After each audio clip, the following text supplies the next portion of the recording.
चांद हमारा है। जी हां, बस 24 घंटे के करीब का वक्त बाकी रह गया है जब चंद्रयान-3 इतिहास रचने वाला है, एक इतिहास बन जाएगा।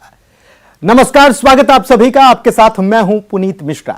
और अगर सब कुछ ठीक ठाक रहा तो चंद्रयान-3 का लैंडर मॉड्यूल बुधवार यानी कि 23 अगस्त को शाम 6:04 पर चांद की सतह पर उतरेगा।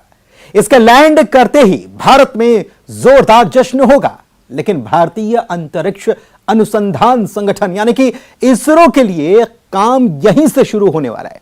विक्रम लैंडर की सॉफ्ट लैंडिंग वैज्ञानिकों के लिए बड़ी चुनौती होगी।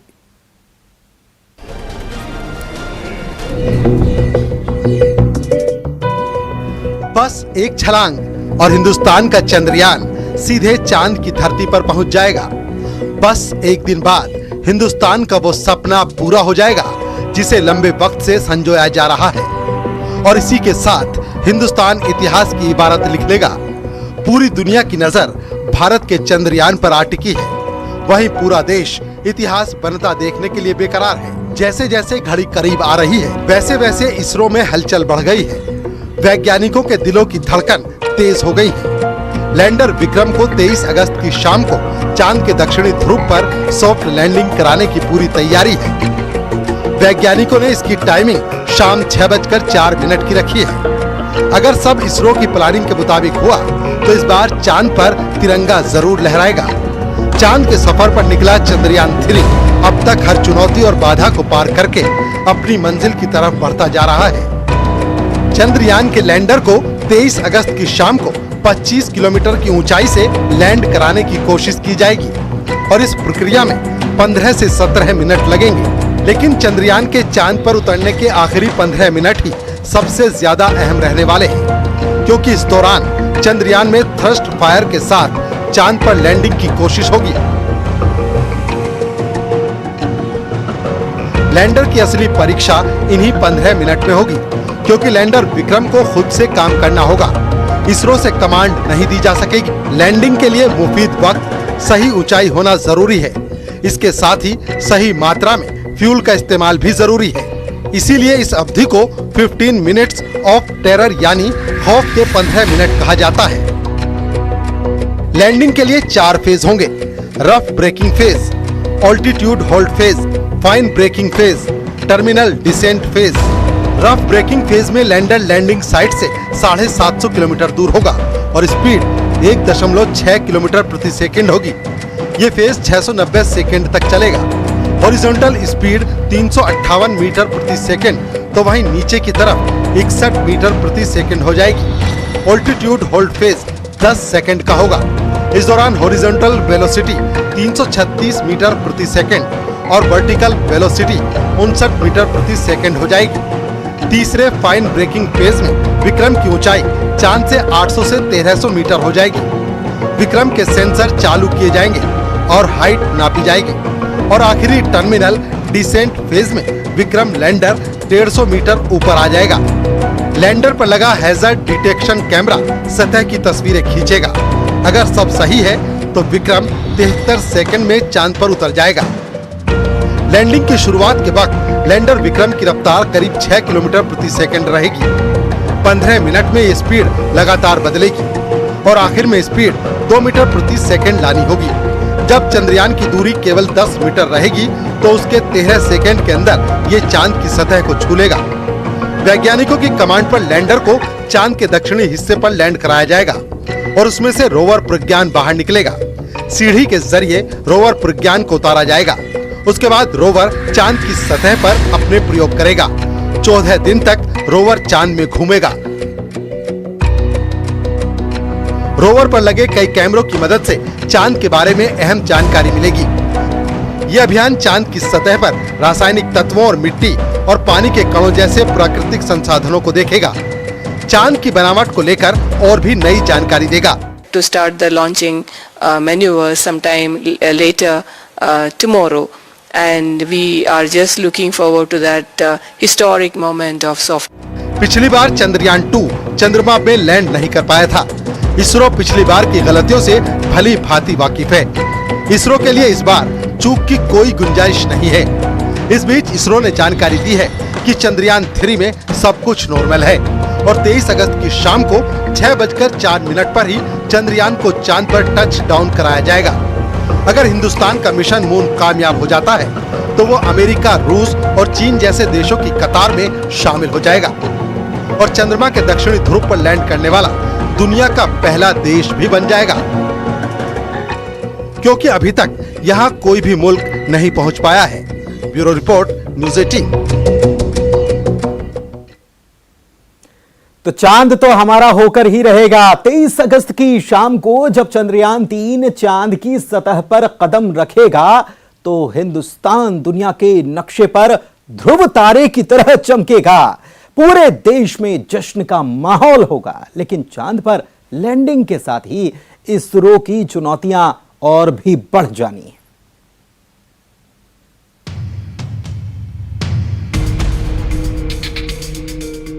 पृथ्वी के अलावा क्या किसी और ग्रह पर जीव रहते हैं?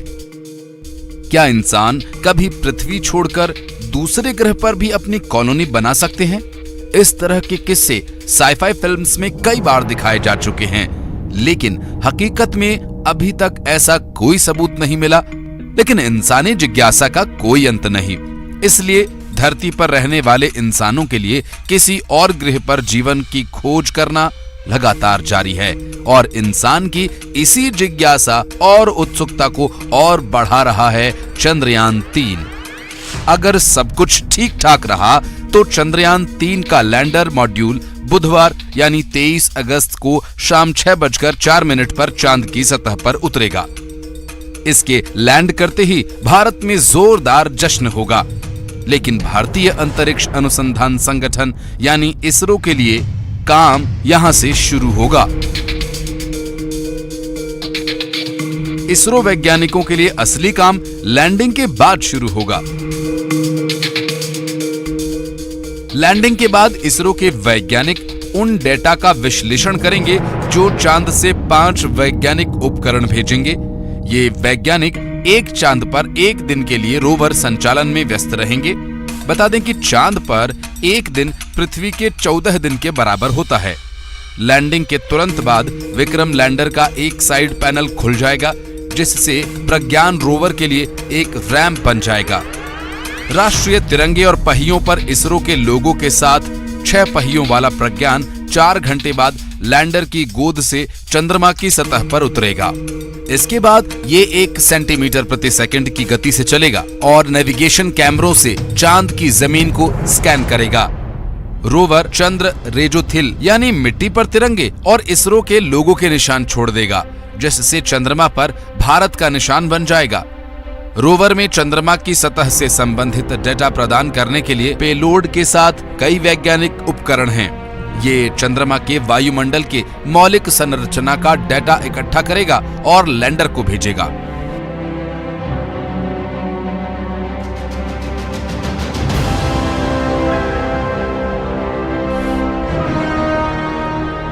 तीन पेलोड के साथ विक्रम लैंडर चांद की सतह के प्लाज्मा यानी आयनों और इलेक्ट्रॉन्स के घनत्व को मापेगा। इसके साथ ये चंद्रमा की सतह के तापीय गुणों को भी मापेगा।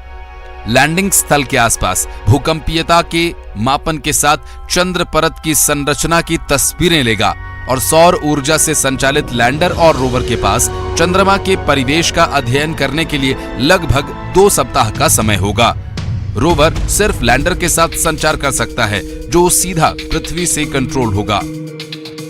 इसरो का कहना है कि चंद्रयान 2 ऑर्बिटर का इस्तेमाल आकस्मिक संचार रिले के रूप में भी किया जा सकता है। सोमवार को चंद्रयान 2 ऑर्बिटर ने लैंडर मॉड्यूल के साथ संचार स्थापित किया था।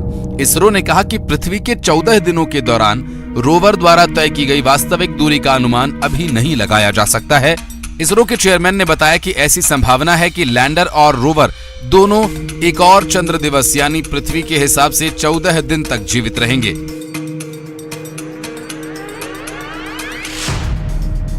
अंतरिक्ष मंत्री जितेंद्र सिंह ने कहा कि चंद्रयान 3 मिशन के प्राथमिक 3 उद्देश्य हैं: चंद्रमा की सतह पर सुरक्षित और सॉफ्ट लैंडिंग करना, चंद्रमा पर घूमते रोवर का प्रदर्शन और तीसरा वैज्ञानिक प्रयोग करना। उन्होंने कहा कि अमेरिका, रशिया और चाइना के बाद चांद पर सॉफ्ट लैंडिंग करने वाला भारत दुनिया का चौथा देश होगा, लेकिन चंद्रमा के दक्षिणी ध्रुव पर उतरने वाला भारत दुनिया का एकमात्र देश होगा। हम दक्षिणी ध्रुव पर इसलिए जा रहे हैं क्योंकि हम अज्ञात चीजों का पता लगाना चाहते हैं। हमें स्थायी रूप से छाया वाले गड्ढों की छवियां मिली हैं जो संकेत देती हैं कि इसमें पानी हो सकता है। अगर चंद्रयान 3 को पानी के सबूत और मिलते हैं तो इससे कई वैज्ञानिक संभावनाएं खुलती हैं। Bureau report, news 18। तो चंद्रयान 3 अपनी सफलता के लिए उल्टी गिनती इसकी गिनी जाने लगी है और उल्टी गिनती के साथ ही चंद्रयान 3 की सफलता के लिए भोपाल में भी लोग प्रार्थना कर रहे हैं। भोपाल ही नहीं, पूरे हिंदुस्तान में प्रार्थना का दौर शुरू हो चुका है। भोपाल में भगवान का रुद्राभिषेक किया गया। 12 ब्राह्मणों ने भगवान भोलेनाथ का रुद्राभिषेक किया। वैज्ञानिकों के साथ साथ आम लोग भी भगवान से विक्रम लैंडर की सफल लैंडिंग की कामना कर रहे हैं।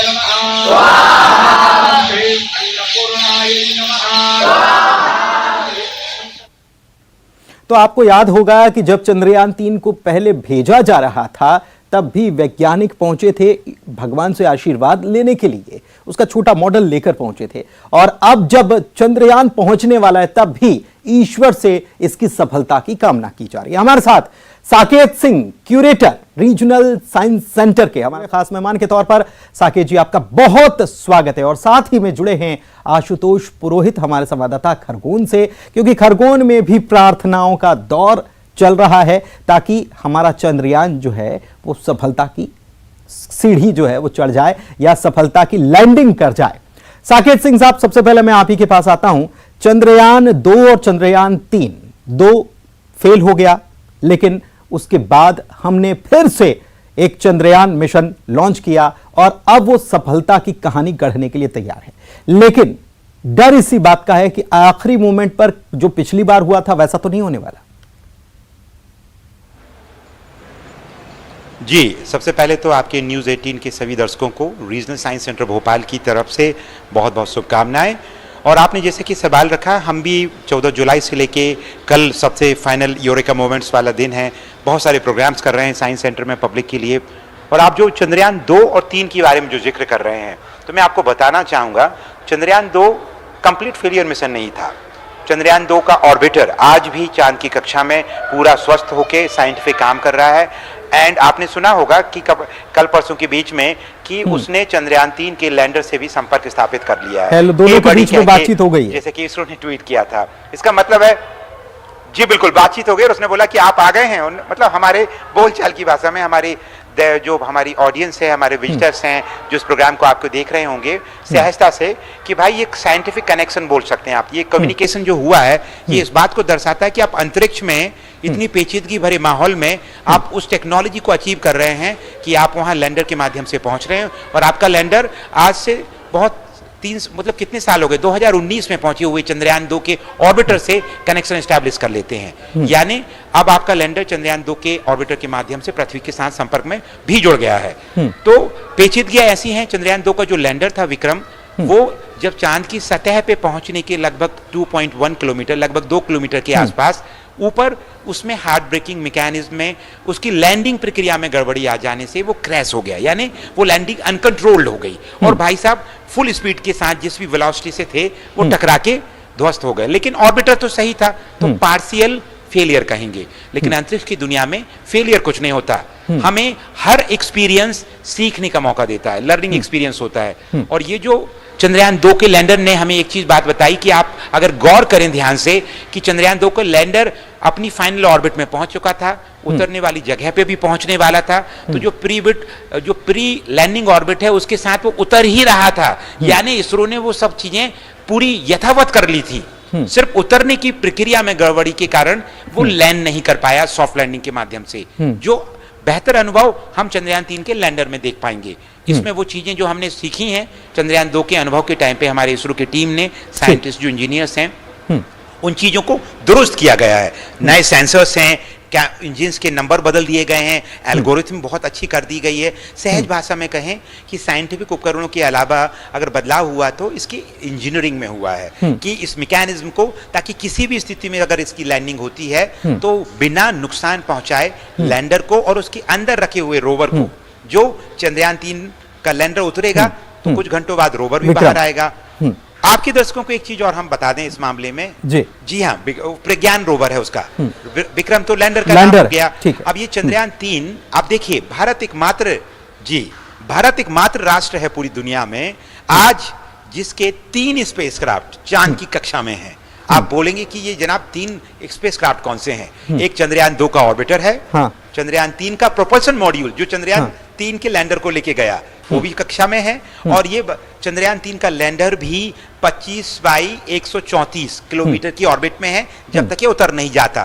तो तीनों स्पेसक्राफ्ट स्वस्थ होके हमारे इसरो के, हमारे भारत के चांद पर हैं। और चौथा, जब लैंडिंग सक्सेसफुली हो जाएगी तो आपका रोवर बाहर आएगा, जिसे आप प्रज्ञान भी कह रहे हैं। तो 4 स्पेसक्राफ्ट, एकमात्र राष्ट्र भारत है जिसके 4 स्पेसक्राफ्ट चांद की सतह पे और चांद की ऑर्बिट में काम कर रहे होंगे। तो इससे बड़ी प्रगति अंतरिक्ष की पूरी दुनिया के लिए क्या हो सकती है? बिल्कुल, क्या हो सकती है। और निश्चित रूप से जब रोवर, प्रज्ञान रोवर बाहर आएगा, छाप छोड़ने वाला है हिंदुस्तान की। जी हाँ, हमारा जो चिन्ह है, राष्ट्रीय चिन्ह है, उसकी छाप छोड़ेगा, और साथ ही साथ इसरो का जो लोगो है उसकी भी छाप वो छोड़ने वाला है चंद्रमा पर। हमारे सहयोगी आशुतोष पुरोहित भी हमारे साथ खरगोन से जुड़े हुए हैं।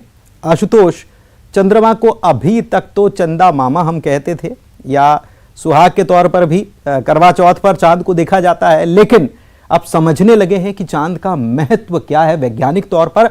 और इसीलिए अब पूजा पाठ का दौर, जैसा कि हमने जिक्र भी किया कि जब इसको लॉन्च किया जाना था तब भी भगवान का आशीर्वाद लेने के लिए गए थे, और अब जब इसको लैंड करना है चांद पर तब भी ईश्वर से प्रार्थना की जा रही है।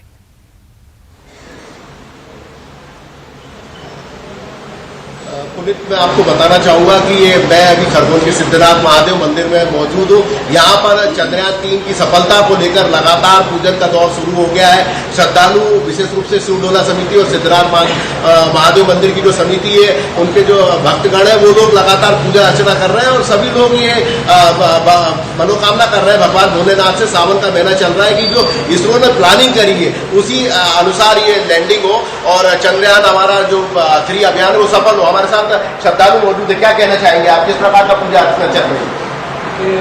जो भगवान हमारे सिद्धनाथ जी महादेव जो नगर का अधिष्ठाता है, और जिनका प्रतिवर्ष भव्य शिवडोला, जो पूरे भारतवर्ष का सबसे बड़ा शिवडोला निकलता है, उस मंदिर में आज हमने भगवान सिद्धनाथ जी के चरणों में बैठकर पूजा अर्चना की और प्रार्थना की कि हे ईश्वर, जो आपके मस्तक पर विराजित चंद्रमा है उस पर हमारी भारत माता की पहुंच बनाए, और जो भारत के जो वैज्ञानिक संस्थान, बिल्कुल, और प्रार्थना जब स्वयं महादेव से की जाएगी जो चंद्रमा को धारण करते हैं अपने मस्तक पर, तो जाहिर सी बात है प्रार्थना वो स्वीकार करने वाले। बहुत शुक्रिया आशुतोष, और हमारे साथ खास मेहमान साकेत सिंह साहब जुड़े हुए थे। आप दोनों का बहुत शुक्रिया, और इसी के साथ इस प्रस्तुति में इतना ही। नमस्कार।